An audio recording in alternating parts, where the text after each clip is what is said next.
What's going on, car enthusiasts? This is Wes from Your Car, Your Story, and I'm talking to my man Ivory here today. And he's going to be giving us the backstory on his 67 Pontiac GTO. All right, Ivory, man, hey, just go ahead and talk to the people, give them your story, and the floor is yours. Hey, good afternoon, everybody. My name is Ivory Anderson. I'm here with my 67 Pontiac.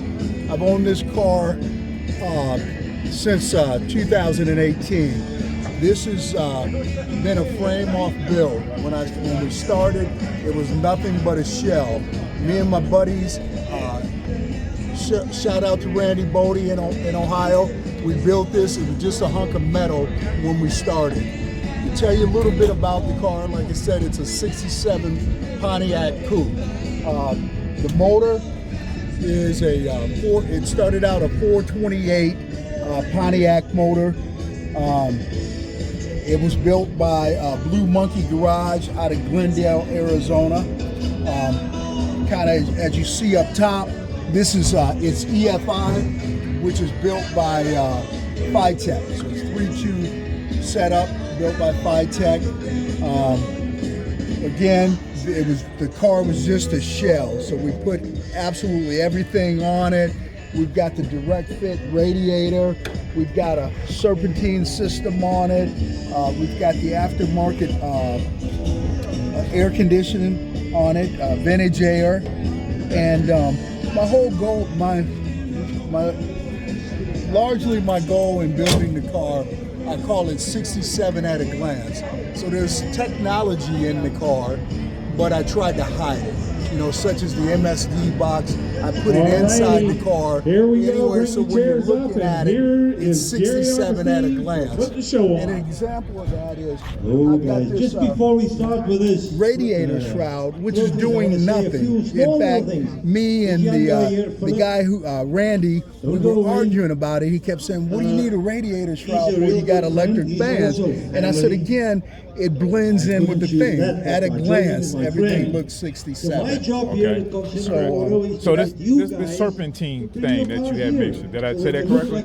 Man, yeah, serpentine system. Serpentine. Okay, what is that, man? I'm not familiar with that. Well, it's the belting. It's the belt system that operates all the ancillary or all the extra parts, such as the air conditioner, turns the alternator and stuff. It helps. It's what makes the external parts rotate. Okay, got it. All right. So a little bit more about this engine, or what's special about the engine itself. It's so if you have a Beetle, it's called a Ram Air 4. Okay. Because of the heads and the cam that was put in it. Okay. Back in 67, if it had a Ram Air in it, it was probably a Ram Air 2. But again, because of the heads and the cam that we put into it, is what makes it Ram Air 4. Ram Air 4, got it. So we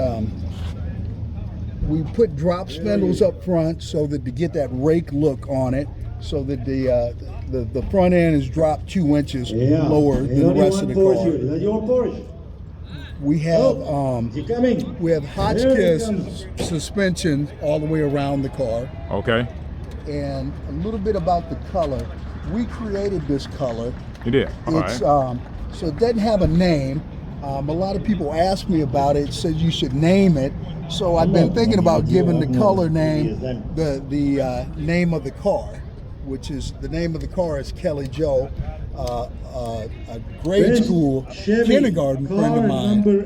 She says, you're going to name the car after me, right? So that's where the name comes from. Okay. Kelly Joe.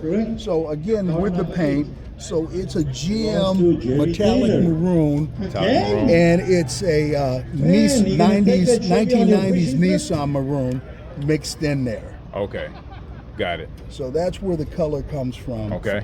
We've updated, put LED lights in it. LED lights? Yes. I know those suckers are bright when you hit the road. Because LED lights are bright, huh? Yes, super bright, white bright. Okay. Are those pretty expensive? Because I know some of the LED lights can be pretty costly. Yes, they are extremely expensive. Yeah, extremely expensive, huh? Extremely expensive. Man. So, Okay. one of the gadgets we did was this bottle you see here. oftentimes back in the day, it would be over here on the other side. It would just be it would be filled with coolant, Okay. and they'd pour it on the windshield in the wintertime back east to get the ice off. Wow. We decided to fab it up and use it as my actual windshield washer bottle. Okay. Oh, that makes sense. That was creative. Oh yeah. Okay. So again, let's walk around this way of the cab. All right. So actually, I don't think I ever went through the history of the car. Like I said, we built it in 2018. It was just a shell. It was absolutely nothing. We do not have We a base built it in 20s Ohio, version. so No it was just one had all the a others. So hunk of metal and base rust. 30s. So absolutely Car number everything 9, has been 38 Studebaker. redone on this car from Got the it. ground up. From the It's ground up. Ground Oh, up. Wow. Studebaker, Bob. So, Man, and a lot of work put into it. a lot of work Best to it. 30s. And the history, the reason I have a GTO is because I grew up with GTOs. My uncle, he had, back in the day, he had a 66, he had a Okay, best 67 40s. Believe it or not, GTO. car number And my 40. fondest memories as a kid was on a Saturday, No. helping him wash the car and Car the number smell 40. of lemon pledge that he put on the interior Oh, man, wood. lemon pledge, yeah. And 40. afterwards, driving it down the street and watching that front end come up and down. Wow. And so that was Run, probably take the it down, most dude. fun moment once I got the car done, was the first time I was driving it. Best In my mind, 50s. there I was, Yeah. 6-year-old kid Yeah. again on the passenger seat, Uh-huh. watching the car go up and down. Yeah. And he had a. When we get around to the side of the car, you'll see I've got an 8-track player in it, and the 56 song Ford and the wagon. song that I have is Johnny Nash. I Can See Clearly Now. That was a song he Okay. used to play Right. back in the day. Oh, that's cool, man. Yeah. Yeah, definitely got the A-track there. Oh, yeah. All right. So as we come Okay. around to the side here, these tires, so with the wheels, these are period correct wheels. They're just aftermarket. They're Rally 2s, which would have come in 14 or 15 back in the day. The fronts are 17s, and I've got 18s in the back. Staggered, huh? Okay. Yeah. Car number- And like I said, I guess with these Right, red line tires, they have to create them. So they shave the face and create Wow. that red line. I'm in the process of getting another set because I had a tire go out on me. And so, and again, like I said, I've got disc brakes all around, wildwood brakes on it. One of the unique things is 57 Corvette. I painted the inner fender wells red, because back in the day you'd see on the Oldsmobile 442 and some of the GTOs, I think mainly the Royal Bobcats, they would have the fender wells, they would be red or orange. Okay. And for me, what I remember as a kid, when I saw those cars, they were usually a higher option car. They were just more to it. Okay. So that's why I wanted to do that on mine. Okay. No, that definitely sets it off, especially with that maroon color. And then the pinstriping also, I think. Now, I do have a question though, man. Yeah. How much does that set you back for one of them tires? I mean, because you said one of them went out. Yeah. And you got to get it like dang near custom made and shaved and everything. Man, that ain't no regular They're over going 400 to a piece. I man. tell you what, when I first put it together, like I said, I built the car in Ohio. For the wheels and tires, I think I paid $2,400. Dang. When I went to replace all 4 tires just this time around, it was $1,800 just tires. Man, Best 90. man, that's a lot. Yeah, so Yeah, those are the type of prices you hear on these custom like Porsches and Lamborghinis when they go get tire changes. That's what they Exactly, spend. mold tires, Yeah, yeah. yeah. And you can do All right, I was just curious because I'm looking at that tire like, man, that costs. Yeah, and the other thing I'll mention about the tires is they take a regular, any type of tire you want, any type of performance, whatever you like, and they create it because they shave the face. Got so it. These are Nitto tires, but you can use any brand you want. Okay, got it. And any brand of performance if you want it, and that's what they did. Okay, cool. All right. This car has actually won in Good Guys Good guys. a year ago. All right. 40th anniversary. Good guys. Roadrunner. All right. And like I said, with the whole car, the whole thing was at a glance, have it still look factory. Yeah. So even though these are aftermarket TMI seats, I kept it basic. Okay. And the look like 67 at a glance. And like you said, like I say, I got the 8-track player in there. Wow. With the 8-track, baby. Can't go wrong with that one. Can't go wrong with that one. And it's got the Bluetooth radio in it, modernized. Okay. Got it. And when we get around to the other side, you'll be able to see the Dakota digital dash in it. Okay. And again, at a glance, it looks 24 67. is a Yeah. 66 Yeah. Mustang. Wow. Nice. Leroy. All right. Now, so you got the bigger tires in the back here. It's the staggered These are look. 18s. 18s in the back, huh? That's nice. I mean, I like that rim on there, man. Well, thank you. And it makes a difference. And you're really gonna. I love the rim, but I love this combination. And I bet you when we get to the other side of the car, the wheel that we replace looks completely different. It just doesn't have the same effect.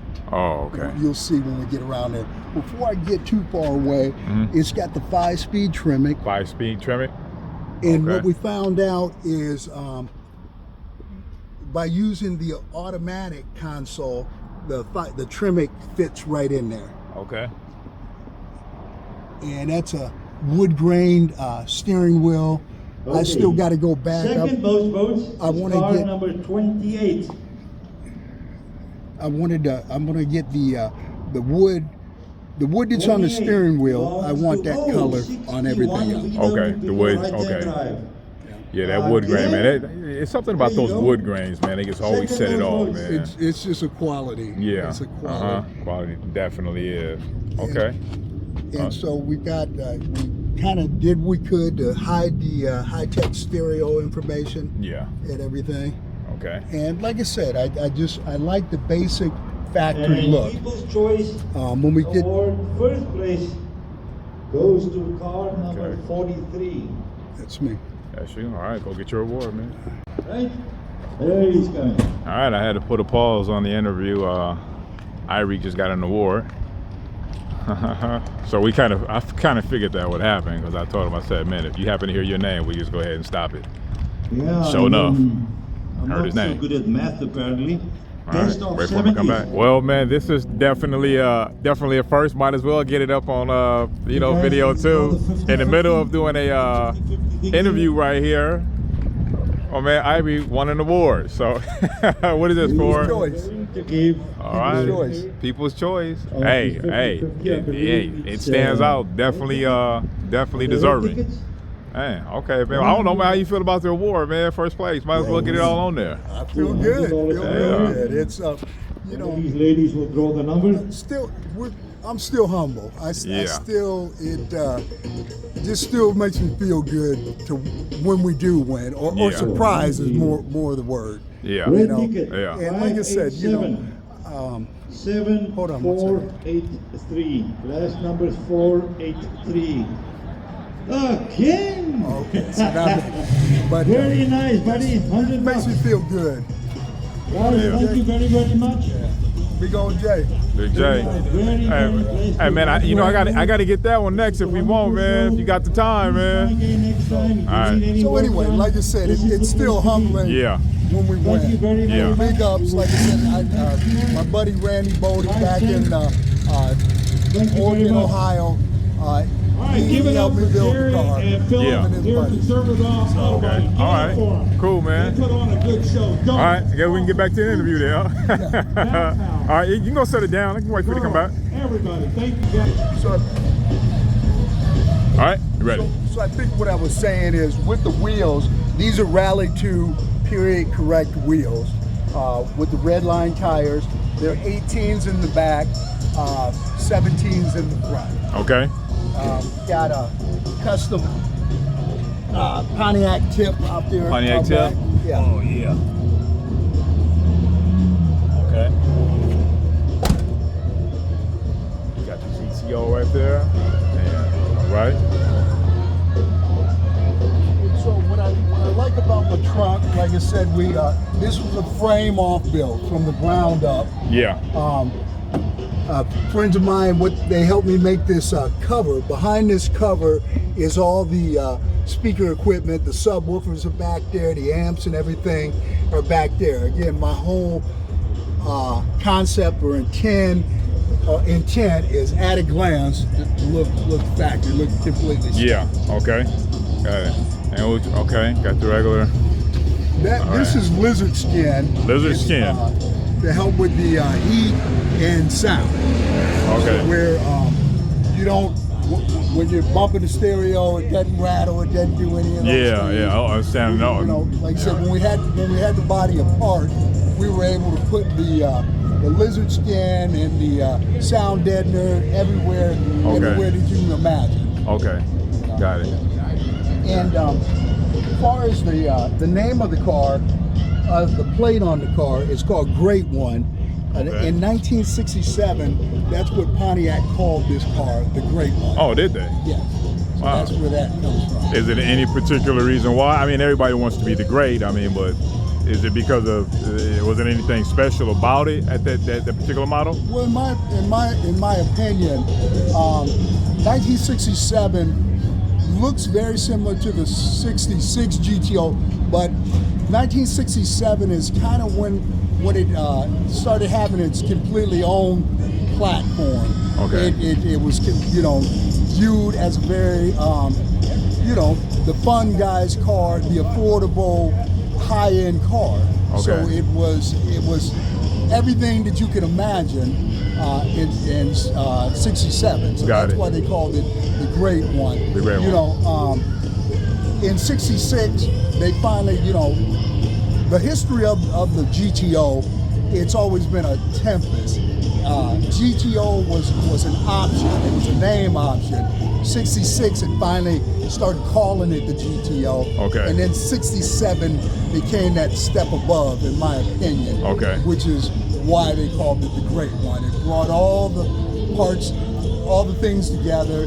It was the first year you had multiple motor options that you could go. Normally it would be a 400, but like I said, on that checklist you could get a 428. You had different options where, GTO, it was 389, 66, they made it a 400, but 67, more options. Got it. Okay.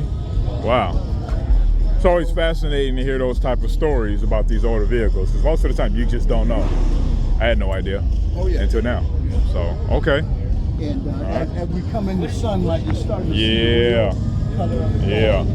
Yeah, you always see that, Okay.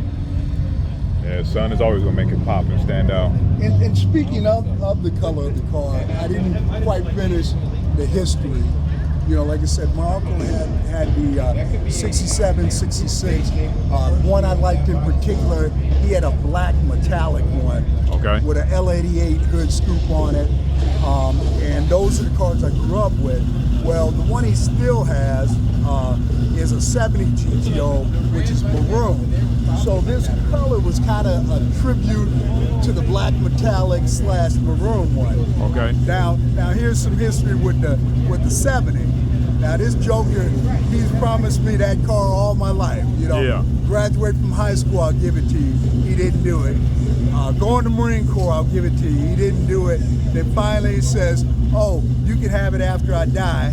So at that point is when I went and got my own. Because I went home one year, it looked like he was getting in great shape. And I'm thinking, this guy's going to outlive me, so I better build my own. Yeah. But when they do bury him in that car, I'm going to dig it up and remind everyone, that's my car. That's my car. Yeah, that is my favorite car. Congratulations. So, coming around to this side of the car. Like I said, you can see flash the Dakota digital dash. Digital dash. What I like about it is, you really have to start. Thank you. Oh, okay. All right. Most of the cars are leaving. Y'all hear them. So what you what I like about it is it all looks factory until you look a little closer. Little closer. You see the digital dash. Okay. Something else that we did on it is the door handles. The company was called Clayton Works. They've been bought out since then. I can't think of the name of the company that owns them now. Locar owns them now. Okay. But these pieces came from Clayton Works. You can see we put the same pieces, the pedal assembly are Clayton Works as well. And I even had the Clayton Works shifter, so the shifter was same design. And I kept looking at it, and my heart told me, nah, it's got to be a Hurst shifter. Okay, a Hurst shifter? Yeah, Okay. You got to go back to the Hurst shifter. Just isn't the same without it. Okay. Wow. All right, you got a little companion back there. There you go.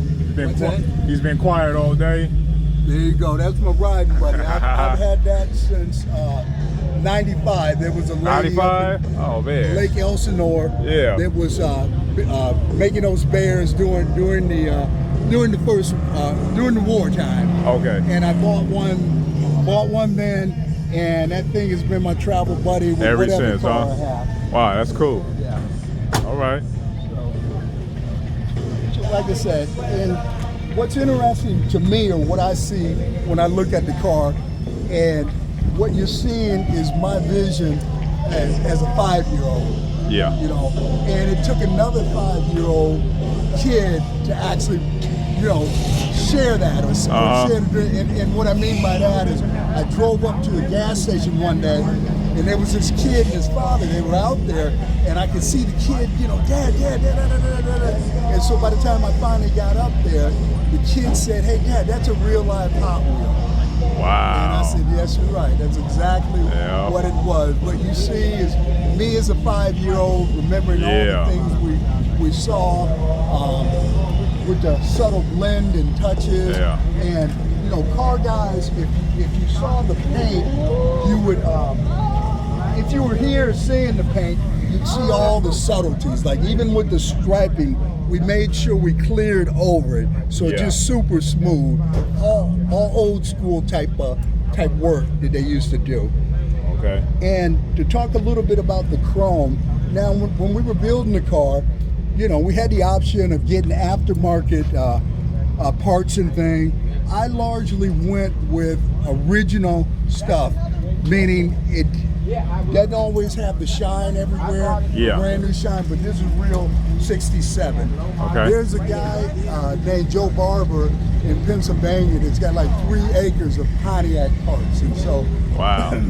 So a lot of my chrome and accessories came from there. Okay. And I was willing to sacrifice the bling for real steel. Yeah.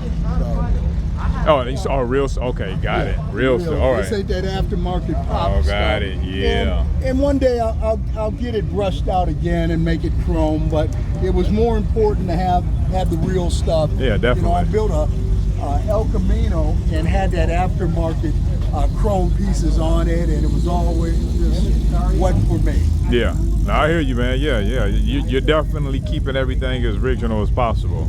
And so what else do we have on it? What about the side mirrors right here? Is that something that was common back then? Because I hear sometimes some people say, no, I added this, and this wasn't the regular style on here when I first got it. This is period correct, but it's not, it may not have been the one that came with the car. Okay. But speaking of the mirrors,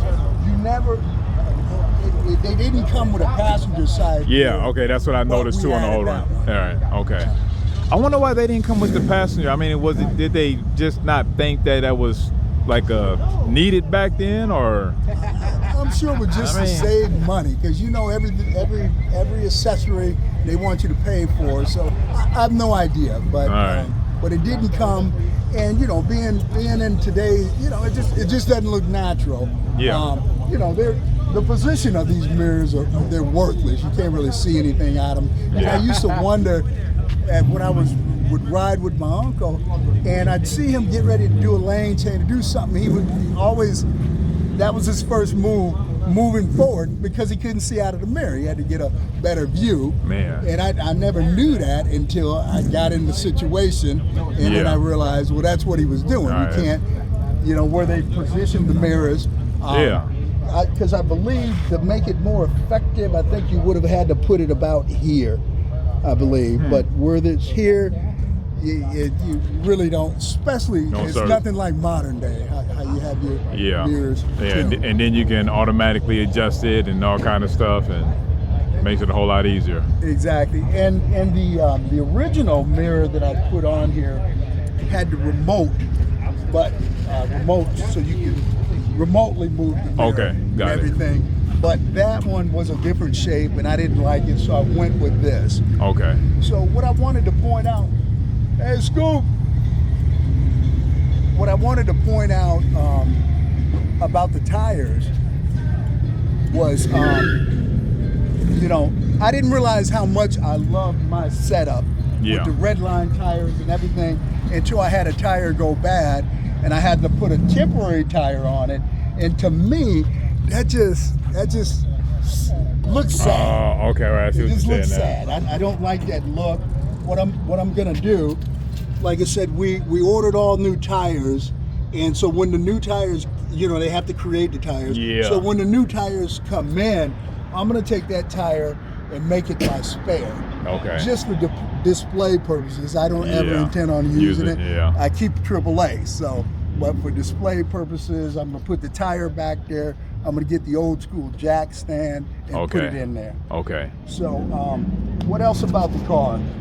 What about the name on them? Is that anything in particular up there? Is that? That's what I was explaining earlier. You're talking about the Ram Air 4? Okay, all right, so that's what that is. Okay. And like I said, during 67 time period, if you had well, first of all, what is Ram Air? What is it for?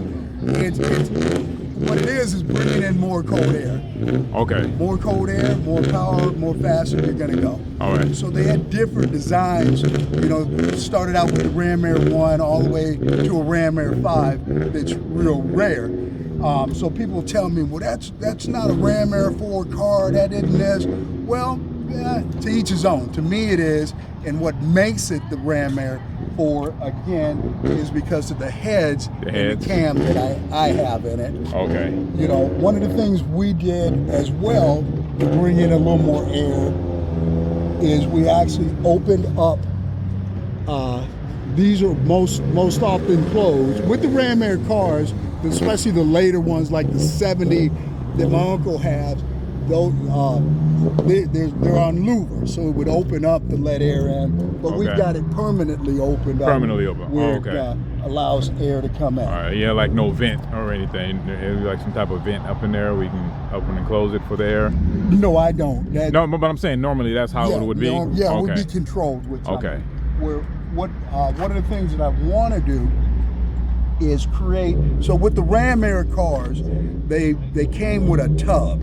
So basically, you suck the air in, gets trapped right around the carburetors and gets sucked into the carburetors. Okay. So I want to create a tub, and I'm not a racer. I'm a cruiser. Yeah. So I want to put the Ram Air on it, not necessarily thinking, oh, I'm going to get more power. I want to do the Ram Air tub. One, because it does bring in more cold air, but it hides technology. Again, my whole thing is to attempt to hide technology as much as I can. Okay. So the at a glance still looks 67. Got it. What we didn't get, like I said, underneath, we got the Hotchkiss sport suspension all the way around.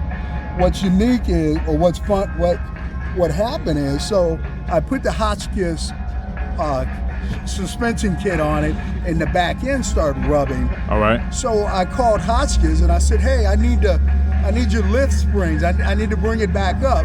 And they told me, well, we don't lift cars, we drop cars, because with the sport suspension package, it drops the car 2 inches. So I ended up having to go with air shocks in the back to bring the back end up. Okay. But it was just kind of funny when you're thinking, okay, I'll just get a different shock, and that'll raise a different shock or a different spring, and that'll raise the vehicle up. And he said, no, we lower cars. We don't raise cars. Oh. So that was kind of funny. I was about to Okay. tell you the exhaust system. So we got the Doug headers on it, connected to a full custom exhaust 2.5-inch All right. exhaust Yeah. system, dual exhaust system on it. Again, if someone wanted to know, originally, so I've got a 12-bolt rear end, posi traction, posi, so that the tires spin at the same time. Okay. Originally, I listened to my buddies, and we went with 373 gears, the road gears, but for some reason, with that combination, it had it running almost 4,000 RPMs at 80 miles an hour. So we dropped down to 331 gears, and so I'm about 24 Okay. at 2,400 RPMs at 80 miles an hour. Now I'm starting to understand that, you know, when I got the Tremec transmission, Yeah. well, I'm starting to better understand, you know, like I never did mechanics. I was a body man in high school and Yeah. everything. What I'm starting to realize, engineering wise, when you change out something, you have to change out the entire system. Everything. So what I was about to explain is when I got the Tremec transmission, I called up Summit and said I wanted a 5-speed. What I didn't realize at the time is I should have given them all the specs to my rear end, my tires, Yeah. the gears that I'm having, so that they can match the gears, give me the proper gears in my transmission, because you know, so it run at the lowest RPMs as you can get it. Okay. Because you know, I talked to the Tremec people a couple years ago at Good Guys, and they're saying, oh, with the new model out, you know, you're running about 1,800 RPMs. Okay. And it's all based on the gearing in the transmission. Got it. And you know, you live and learn, and that's been the whole thing with this car. You know, again, my buddies helped me build it, and I tell everybody we did a lot of things right, we did a lot of things wrong. So there was a lot of parts that we've had to replace. Again, got the education, engineering wise, there was, you know, you change one thing, you need to go through the entire system. Yeah. So Okay. again, this is a completely frame-off car. It Okay. was nothing but a hunk of metal when I first found it. Man. Back in Ohio, Yeah. and it took about 4.5 years to build, and I'm very happy with it. It's definitely a keeper car. Yeah, So- definitely a keeper. So when you say you found it in Ohio, man, was it one of those barn finds, or was it just sitting on somebody's? Well, it's kind of all the above in the way that I'm from Ohio. Okay. A friend of a friend had it. Okay. But like I said, it was nothing. It was just a piece of metal sitting out in the field. You know. Okay. Both of these quarters are brand new, and everything on the car is brand new. Been replaced. Yeah, man. Well, it's it definitely looks nice. It definitely caught my eye as I was walking up. So I'm pretty sure that's what happens with most people, huh? Especially that color, it just sets it off. Well, thank And you. everything, man. Thank you. Well, Appreciate it. like if there was anybody out there, man, who was willing, or not willing, but looking into possibly getting an old school GTO Pontiac, man, what would you recommend to them? You know, somebody's young, you know, probably don't have a whole lot of money, but I mean, is it even worth it? Worth putting money into anything? Or You know, well, these, in my opinion, if I'm let me attack your question this way, if I'm understanding it correctly. First of all, I would say these are works of art.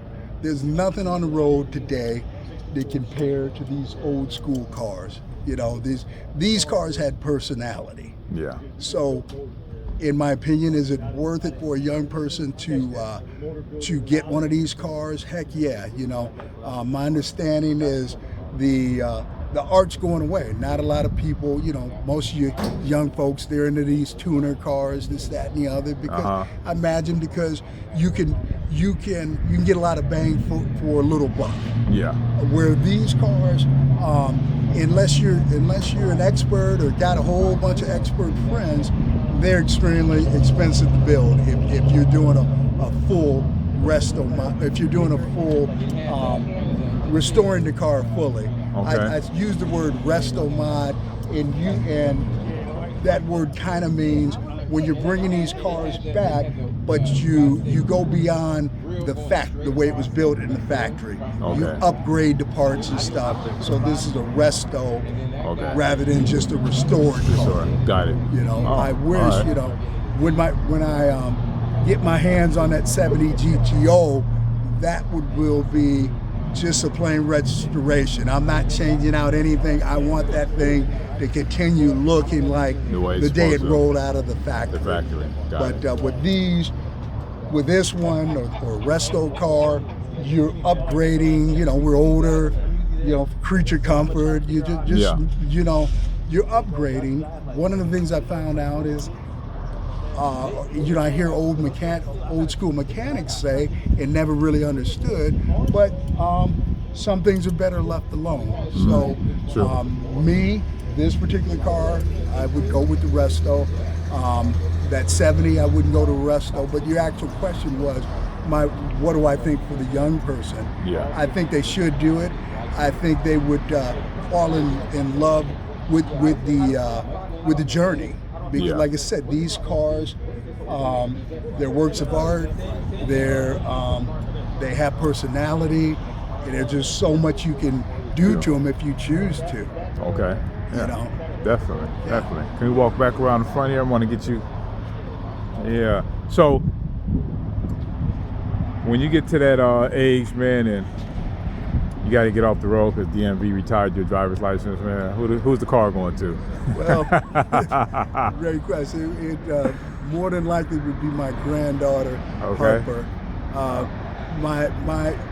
My kids, my 3 kids,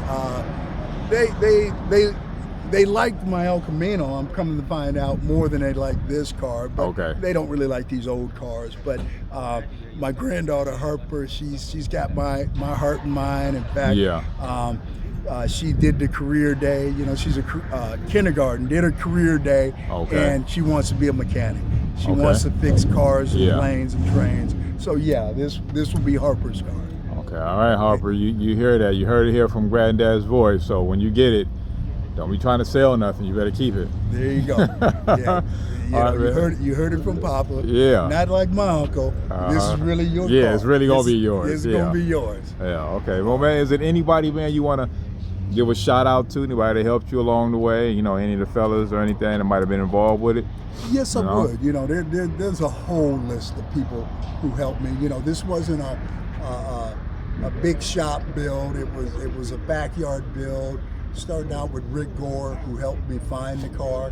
Randy Bodie, who originally all he was going to do was do the body work and paint, but he ended up having to help me put the entire car together. The person that I bought the car from turned out to be a crook and a scam, and that's a story in itself. Okay. I can't even remember his name, but anyway, so Randy Bodie went above and beyond in helping me put the car together. There's been other people along the way who've helped me out. There's Shane Roberts here in San Diego. He's an electrical guy, stereo guy. Okay. He helped me put my stereo system together. I guess, well, not even guess. He was with West Coast Custom back in the day when they were helping with the Pimp My Ride. Oh, project. okay. So he's on that level. Yeah. So shout out to him. I shout out to Bob's Tires in Ohio, who helped me with the rims and tires, the Okay. original ones. You know, there's just a long list, but those are the people that I feel like just really went above and beyond to help me get this, get this dream off the ground. Like Okay. I said, it was just a piece of metal when we started. Yeah. And most people laugh like, why would you buy a car from Ohio, just a rust bucket? And the answer is that's what was available in the moment. Yeah, exactly. And I bet you they're not saying that now. Yeah, they're not saying that now. They said, can I get a ride? Yeah. No, you cannot. Well, I do want to ask you this. I know you probably didn't buy the car for much because it was a rust bucket. But man, these cars right here, this condition, what is it going for now? Because I know these old schools now, all of a sudden, within the last few years, they've jumped up in price big time. Well, it's insured for $130. Okay. So we looking at about 103. All right. I'll leave it at that. Okay, man. Do you have any social media outlets or anything that, you know, if somebody want to get in touch with you, find out more information, you know, or anything like that, Instagram or something? Well, I'm on Facebook, Ivory Anderson, Ivory J. Anderson, but as far as Instagram, it's TEGCSI tags. That's where we are. Okay, so that's the Instagram handle. Yeah. Okay. All right, Ivy, man. Hey, it was a hell of a... Oh, you said something else? I'm sorry. Oh, no, go ahead. One more very, very important shout out is to the guys over at Tech. Okay. They have been amazing with my build. Come to find out, this unit was either 1 or number 2 that they ever produced. So this is the old model. They've upgraded it now. They even have this system for the LS motors now. Okay. But over the years, I can call them. The engineer, Jeremy, has been under this car countless times. First time I met him was at Good Guys show, and all that Tech was telling me, Bryce was telling me is, hey, the guy's gonna take a look at the car, you know, a little bit later. What he didn't tell me is Jeremy's the engineer that created that, and more impressive, the reason he said he's going to take a look at it later is because he was out there racing. Okay, got it. So between races, he came in and spent an hour on it and tuned it for me initially, and I've taken it up there to their shop in Corona, where they've dynoed it. I've been up to to Hot August night. Wasn't anything going on, you know, wrong with the car, but when you got the engineer standing there, you want them to take a look. Oh yeah. So and right there. They've had to help me out, and we were in Pismo Beach a couple months ago, and something went wrong, and there was Jeremy again under the car. Yeah. So special thanks out to Tech. They're really good company, really good people. Bryce over there, Jeremy, Christo.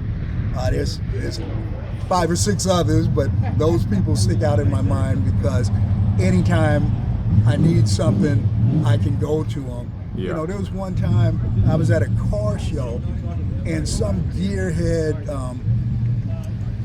geek started asking me, well, what are your throttle body sizes on it? I don't fucking know. I'm thinking maybe they're 250 CFI.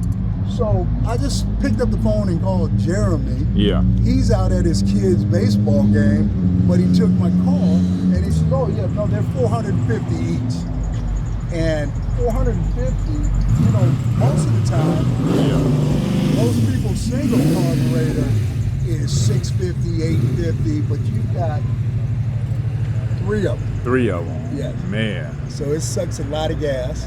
Yeah, I'm sure. I was hoping it would create some economy for me, but it doesn't. It takes 11 gallons to go from San Diego to Riverside, one way. So, yeah, I was talking 10 miles a gallon. Man. But, you know, it probably doesn't help when you're traveling 95 miles an hour either. Yeah. So, okay. And, you know, and I did want to ask you this. Man, have you ever put it to the limit, man? Got on a stretch of highway and it's like, you know what? I'm going to see what I can get it up to. Yeah. No, I haven't. Okay. There's a whole lot in the car. I remember when we were, so no, I don't race it. There was one time when I spun the tires and then I couldn't quit, you know, so for about a half an hour I'm spinning the tires and stuff, and then I realized, well, these are Redline tires. You can't just walk in a store and get another one. Exactly. You have to order them. So no, I've never maxed the car out. I've had it up to about 125, and it still had room. Man. It still had room. I'm told that probably if you get up to 140, the front end's gonna probably start to come up a little. Yeah. But you know, the car was built to be a cruiser. It was never racing. You know, it's an over 500 horsepower car, but it wasn't built to race. Yeah. You know? In fact, a buddy of mine with a 70 Cuda, Jonathan, he wants to race, and I tell him, man, I'm not a racer. You know, but we were gonna go out to Verona Okay. and race them. So, Okay. so I guess the answer to that question is I don't know what the car could do. I'm Okay. never trying to max it out and won't. Yeah. All right. Well, I'm not mad at you. You don't want to take them chances, especially with that front end possibly coming up. Oh yeah. Yeah, all that hard work gone. Yeah, and, Because of the and even yeah. worse if you happen to catch something. Yeah, it could be break ugly. something, so. Okay. Well, man, hey, Ivory, man, I appreciate you giving me some time out of your 24 today, man. Definitely an interesting story behind the vehicle and everything. And like I was saying earlier, man, first time me doing the interview and somebody actually won a first place trophy in the middle of the interview. So we make sure we put that on here with everything else. And so yeah, other than that, man, thank you, man. I appreciate it. Appreciate it. That's, if I can say one other thing, and we'll wrap it up. You know what I'm learning. I told you we did a whole lot of things right, a whole lot of things wrong, and you know, basically when I think when a person sees these cars and stuff, they only see the glory. They're like, oh, look how amazing that is, and blah blah blah. But what nobody ever tells you when you don't read in the magazine is these cars are so, you know, when you get into six figures and all that, or especially these $1 million builds and stuff, they're more reliable. But at the same time, this is a 60-year-old car, and one day something could be working, and the next day it isn't. It's just like a couple weeks ago, I was getting ready to go to a show, got ready to back the car out of the garage, and it wouldn't go into gear. The throw-out release bearing had gone out at it, just with no indication, no warning, it wasn't slipping, it wasn't doing anything. It just that morning, it just decided, no, we're not going. We're not going anywhere. You know? And I've been at a show where the fuel pump is burnt out. Heck, I was on my way to Del Mar this past season, had gone to the Good Guys show, had gone Friday and Saturday. Sunday morning, you know, award day, I'm thinking, hey, maybe I won something. I'm driving back, I'm just down the street. I can see the fairground. I'm on Jawordi Boulevard, and the car just dies. Lost a fuel pump. Wow. You know, so I guess that's the side of the sport. The that you downside. don't hear much about, you know, and nobody wants to tell that story. Yeah, no, I've been around them for years. My dad has a couple of them, so every time I look up, my such and such went out. Yeah, back to the shop it goes, huh? Man. Okay, all right, well, yeah, definitely interesting story, man. A lot of great information.